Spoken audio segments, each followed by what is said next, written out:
Hey everybody, it's Rochelle. I'm just coming to you this week to say congratulations on getting this far. We only have 2 weeks left, and I know that for most of us, the preparations for the last 2 weeks are done or very close to done. So excellent job for everyone.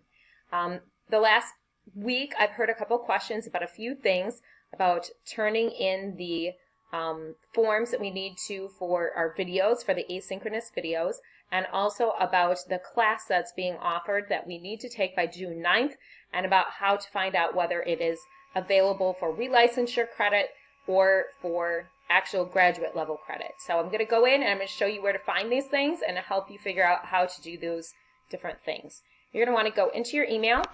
I will probably send this to you guys actually right after we are done and just send out this email that we got last week. It was on Friday the 22nd from Dr. K, and you will see a couple things in here.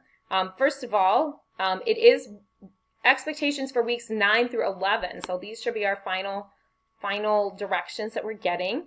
For the asynchronous video submission, I'm going to take you into that and show you what it looks like. You go into that. It's going to ask you some questions about who created the video, and the primary content area, the grade level or audience of the video, the course quarter name if applicable. Probably it would be for us elementary music, middle school music, or middle school choir, music school general music, or high school choir.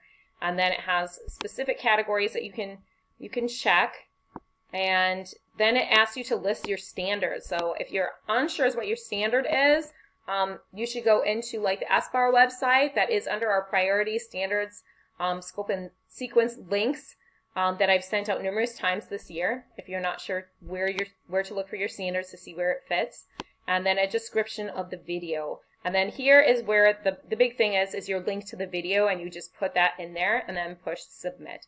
I personally always like to send a response to myself so that I know it's been done and I can see that I've completed that. So that is how to do that to submit your video. There's one other really big thing that he has in this email for the week, and that is, where was that? Oh, the modules, the slides course right here. So,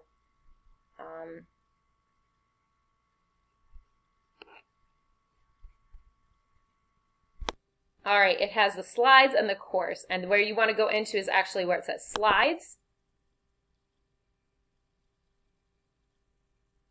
Over to the side, see, I'm going to move my picture. I'm not sure if it shows up right there, but over on the side, it'll actually talk about modules, and how to do that. And underneath it says interested in credit.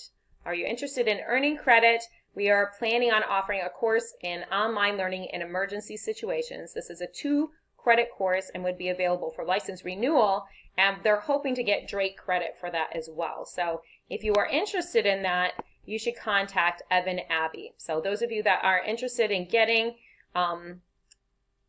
credit for advancement on the salary scale, you should definitely contact Evan Abbey to see if you can do that.